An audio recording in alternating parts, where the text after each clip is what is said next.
وہ عورت بعض خطوط کی بنیاد پر اسے بلیک میل کر رہی ہے۔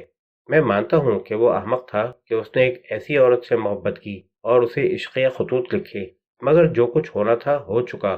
وہ ایک پبلک لیڈر ہے، عوام میں اس کی بہت عزت و وقت ہے۔ اگر یہ اسکینڈل عوام کو معلوم ہو گیا تو اس کی سیاسی زندگی کا خاتمہ ہو جائے گا۔ تو پھر آپ کیا چاہتے ہیں؟ میں چاہتا ہوں کہ تم وہ خطوط اس عورت کے گھر سے چلا کر مجھے لا دو، کمپارنگ نے جواب دیا، اور کوریڈن نے سوچا کہ یہ معمولی سا کام تو کوئی بھی ہوئے یا ڈوئے انجام دے سکتا ہے، اس کے لیے مجھے پیشکش کیوں کی جا رہی ہے؟ اس نے بلند آواز سے کہا، دیکھو مسٹر کمپارنگ، میں تمہیں آج سے قبل بالکل نہیں جانتا تھا۔ میں پوری بے تکلفی سے یہ کہنا چاہتا ہوں کہ آخر مجھے اس بات کا یقین کس طرح آئے کہ تمہارا واقعی کوئی گاہک ہے؟ مجھے کیا پتا کہ تم یہ خطوط اس کے لیے حاصل کرنا چاہتے ہو یا خود خطوط حاصل کر کے اس عورت کو بلیک میل کرنے کے چکر میں ہو۔ میرا مطلب ہے کہ جب تک مجھے اس بات کا اطمینان نہیں ہوتا کہ تم خود مجھے اپنے کسی مقصد کے لیے استعمال کرنا چاہتے ہو، اس وقت تک میں کسی کام میں ہاتھ نہیں ڈال سکتا۔ مجھے معلوم نہیں تھا کہ تم اتنے شکی مزاج ہو، کمپارنگ نے تلخی سے کہا، لیکن میں تمہارا مطلب سمجھ رہا ہوں، اور اگر اس بات سے تمہیں کوئی سکون مل سکتا ہے تو میں وعدہ کرتا ہوں کہ جب تم وہ خط لا کر مجھے دو گے تو میں انہیں تمہارے سامنے ہی جلا کر ختم کر دوں گا۔ کوریڈن اپنی آمادگی ظاہر کرتے ہوئے ہچکچا رہا تھا۔ کوئی چیز اسے خبردار کر رہی تھی کہ بظاہر سیدھا سادہ معلوم ہونے والا یہ کام حد سے زیادہ خطرناک بھی ہو سکتا ہے، مگر وہ جانتا تھا کہ کرنل اس سے یہی چاہتا ہے کہ وہ ان لوگوں میں اچھی طرح گھل مل جائے، اس لیے یہ کام ہاتھ میں لینا ہی پڑے گا۔ اچھی بات ہے، کوریڈن نے آخرکار جواب دیا، اگر تم ان خطوط کو جلانے کا وعدہ کرتے ہو تو میں یہ کام کر دوں گا۔ سلیٹ، جو اس پوری گفتگو کے درمیان ایک اضطراب کے عالم میں کرسی پر پہلو بدل رہا تھا، کوریڈن کا یہ جواب سن کر اطمینان کا ایک گہرا سانس لے کر مارٹینی کا دوسرا جام تیار کرنے لگا۔ اگر تم آمادہ ہو تو پھر یہ کام کل کی رات ہی ہو جانا چاہیے، کمپارنگ نے کہا۔ بہت خوب، مگر وہ جگہ ہے کہاں؟ یہ مجھے ابھی خود نہیں معلوم، کمپارنگ نے کہا۔ میں کل دوپہر تک اپنے گاہک سے تمام تفصیلات معلوم کر کے تمہیں مکان کے اندر کے کمروں کا ایک نقشہ بنا دوں گا۔ سلیٹ تمہیں اپنی کار میں وہاں لے جائے گا۔ مجھے معلوم ہوا ہے کہ اس عورت کا سیف جس میں یہ خطوط رکھے ہوئے ہیں معمولی قسم کا ہے۔ امید ہے تمہیں اسے کھولنے میں کوئی دشواری نہیں ہوگی، مگر میں پہلے اس جگہ کو دیکھنا چاہتا ہوں، کوریڈن نے کہا۔ مجھے افسوس ہے کہ یہ بات ممکن نہیں ہو سکے گی۔ زیادہ سے زیادہ، جیسا کہ میں نے تمہیں کہا، میں تمہیں ایک تفصیلی نقشہ فراہم کر سکتا ہوں، کمپارنگ نے جواب دیا۔ اچھی بات ہے، یوں ہی صحیح۔ تب تو پھر بات پکی ہو گئی، سلیٹ نے پہلی مرتبہ گفتگو میں حصہ لیتے ہوئے کہا۔ اب تم اگر برا نہ مانو تو ہم رخصت چاہیں گے، پہلے ہی کافی دیر ہو گئی ہے۔ لورین ابھی آنے ہی والی ہے، ممکن ہے کہ اس کے آنے تک تمہیں تنہائی کا زیادہ احساس نہیں ہوگا۔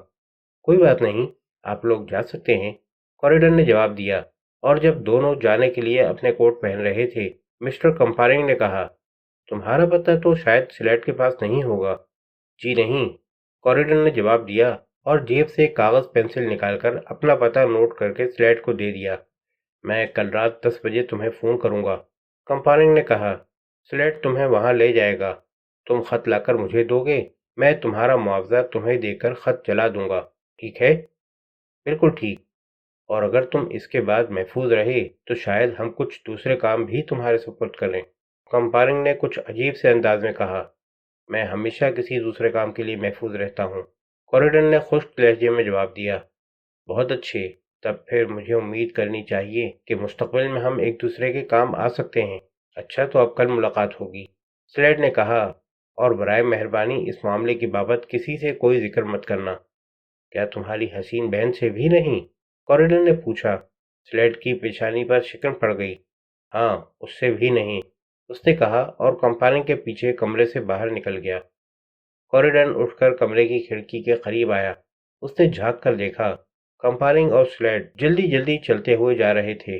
وہ ہوئے اور ڈوئے کے قریب سے گزرے، مگر کسی نے کوئی بات نہیں کی۔ دیکھتے ہی دیکھتے دونوں ایک کھڑی ہوئی کار میں بیٹھ کر نظروں سے اوجھل ہو گئے، گویا وہ دونوں مجھے لورین کے ساتھ تنہا چھوڑ جانے میں کوئی حرج نہیں سمجھتے، کوریڈن نے دل میں سوچا۔ وہ واپس مڑا اور کمرے سے باہر نکلتے ہوئے ادھر ادھر نگاہ ڈال کر غسل خانے کا راستہ معلوم کرنے کی کوشش کی۔ جلد ہی ایک دروازے پر اسے باتھ روم لکھا ہوا نظر آ گیا۔ اس نے دستک دی اور پکار کر کہا، آخر یہ غسل کب تک ہوتا رہے گا؟ کیا یہ تم ہو مارٹن؟ اندر سے لورین کی آواز آئی، بس ابھی آ رہی ہوں۔ اور پھر دوسرے لمحے دروازہ کھلا اور لورین غسل کا گاؤن پہنے باہر نکلی۔ ہیلو، اس نے مسکرا کر کہا۔ کب آئے؟ مجھے تو پتہ ہی نہیں چلا۔ میں گزشتہ آدھے گھنٹے سے یہاں موجود ہوں، کوریڈن نے لورین کا ہاتھ پکڑتے ہوئے کہا۔ مجھے بتایا گیا تھا کہ تم غسل کر رہی ہو۔ میں واقعی نہا رہی تھی، لورین نے کہا اور ہاتھ چھڑانے کی کوشش کی، مگر کوریڈن نے اپنی گرفت اور مضبوط کر لی۔ تم بہت طاقتور ہو، میں مانتی ہوں، اور شاید کسی حد تک زبردستی پر آمادہ بھی۔ ٹھیک کہہ رہی ہو، کوریڈن نے جواب دیا اور آگے بڑھ کر لورین کی کمر میں ہاتھ ڈال دیا۔ تم بتاؤ، آج تمہارا موڈ کیا کہتا ہے؟ کچھ زیادہ خوشگوار نہیں ہے، لورین نے کہا اور اپنے دوسرے ہاتھ سے کوریڈن کو پیچھے ہٹانے کی کوشش کی۔ مہربانی کر کے جذباتی بننے کی کوشش مت کرو، مجھے یہ اچھا نہیں لگ رہا ہے۔ وہ تو میں پہلے ہی جانتا تھا کہ عورتیں بہت موڈی ہوتی ہیں، کوریڈن نے اسے چھوڑتے ہوئے کہا۔ اب دیکھ لو تم کس رخائی سے پیش آ رہی ہو۔ میں سمجھی نہیں کہ تم کیا کہنا چاہتے ہو، لورین نے جواب دیا۔ بہرحال تم کمرے میں جا کر بیٹھو، میں ابھی لباس تبدیل کر کے 10 منٹ میں آتی ہوں۔ مجھے تنہا بیٹھنا قطعی پسند نہیں ہے، تمہیں لباس تبدیل کرتے ہوئے دیکھنا اس سے کہیں زیادہ دلچسپ ہوگا۔ تم حد سے بڑھتے جا رہے ہو، لورین نے کہا، اس کی آواز میں تلخی تھی۔ میں کسی مرد کو اس بات کی اجازت نہیں دے سکتی۔ آج تم بہت چڑچڑی ہو رہی ہو، کوریڈن نے کہا۔ اگر تم میرے گھر آتی تو میرا رویہ اپنے مہمان کے ساتھ اتنا تلخ نہیں ہوتا۔ یہ کہہ کر وہ دوسرے کمرے میں چلا گیا۔ لورین بھی تھوڑی دیر میں لباس بدل کر آ گئی۔ تم مسٹر کمپارنگ کو کب سے جانتی ہو؟ میری ان سے واقفیت بہت معمولی ہے، وہ دراصل میرے بھائی کا دوست ہے۔ میں گھر سے یہ سوچ کر چلا تھا کہ تمہیں پائنیئر ہوٹل لے چلوں گا، مگر اب ارادہ بدل دیا ہے، کوریڈر نے کہا۔ پھر ہم لوگ کہاں چل رہے ہیں؟ کہیں بھی نہیں، ہم یہیں ٹھہریں گے۔ جی نہیں، لورین بگڑ کر بولی۔ میں جانتی ہوں، یہ میری غلطی تھی کہ اس دن میں نے تمہیں بے تکلفی کا موقع دیا۔ بہرحال میں تمہیں کوئی غلط بات کرنے کی اجازت نہیں دوں گی، ہم لوگ پائنیئر ہی جائیں گے۔ واقعی مجھے بھی تعجب تھا کہ تم اتنی بے تکلف کیوں ہو، کوریڈن نے کہا۔ میں مانتا ہوں کہ تم نے مجھے آگے بڑھنے کا موقع دیا، مگر میں یہ بھی جانتا ہوں کہ اس میں تمہارا اپنا مطلب پوشیدہ تھا۔ کہو تو میں تمہیں اس مقصد کے بارے میں بتاؤں۔ تم چاہتی تھی کہ میں تمہارے حسن کے جال میں پھنس کر یہاں آؤں، اور تمہارا بھائی اور مسٹر کمپارنگ مجھے آسانی سے ایک ذلیل کام کرنے پر مجبور کر سکیں۔ اس کے لیے تم نے میرے سامنے جو چارہ ڈالا تھا وہ اپنے ساتھ ایک حسین شام گزارنے کا وعدہ تھا۔ یہ جھوٹ ہے، پتہ نہیں تم کیا بکواس کر رہے ہو۔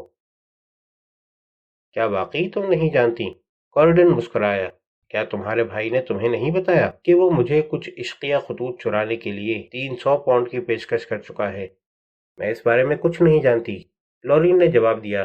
دیکھو مارٹن، اب یہ بات بہت آگے بڑھ گئی ہے، تم واپس جا سکتے ہو، میں تمہارے ساتھ کہیں نہیں جا رہی ہوں۔ وہ تو میں پہلے ہی جانتا تھا، کوریڈر نے کہا اور آگے بڑھ کر لورین کی کلائی پکڑ لی۔ لیکن میں تم سے کچھ باتیں کیے بغیر جانا نہیں چاہتا۔ لورین نے ہر چند ہاتھ چھڑانے کی کوشش کی، مگر بیکار، کوریڈن کی گرفت بہت سخت تھی۔ مجھے چھوڑ دو، لورین چلائی۔ آخر تمہیں اس کی ہمت کیسے ہوئی؟ یہ ہمت تم نے مجھے خود دلائی ہے، کوریڈن نے کہا۔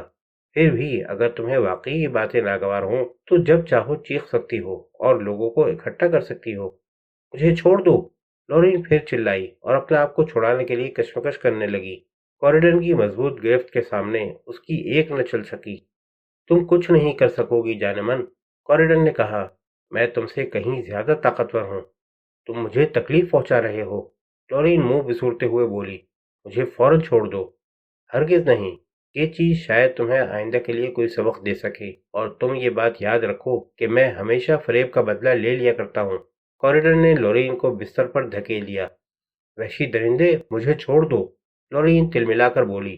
اگر تم بعد نہیں آئے تو میں ابھی چیخ چیخ کر ساری دنیا کو اکٹھا کر لوں گی۔ ضرور چیخو، مجھے اس کی کوئی پرواہ نہیں ہے، کوریڈن نے اس پر جھکتے ہوئے کہا۔ اور جب کچھ دیر کے بعد وہ پیچھے ہٹا تو اس نے سرگوشی کے انداز میں کہا، تم چیختی کیوں نہیں؟ اوہ، بکواس مت کرو، لورین نے جواب دیا اور اس کے دونوں ہاتھ کوریڈن کی گردن میں حمائل ہو گئے۔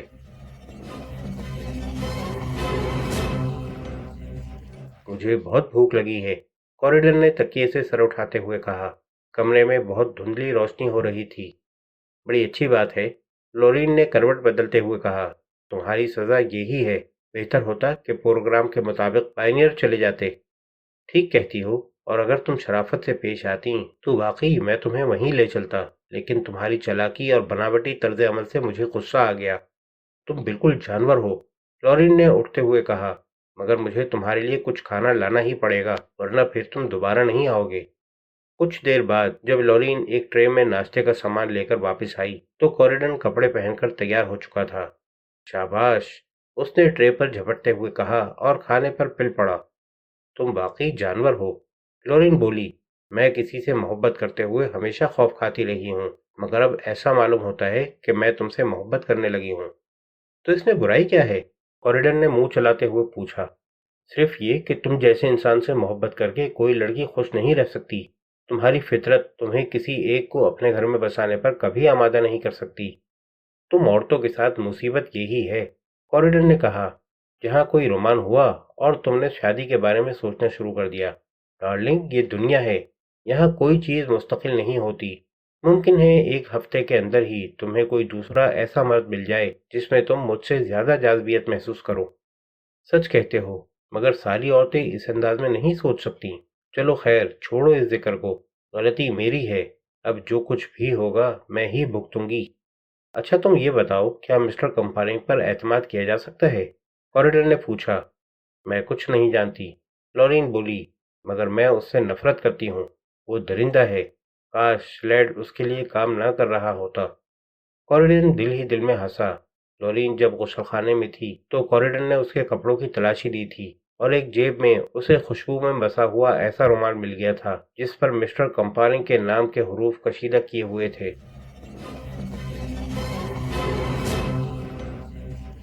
دوسرے دن رات کو ٹھیک 10 بجے ایک کالے رنگ کی بیوک کار کوریڈن کے فلیٹ کے سامنے کھڑی تھی۔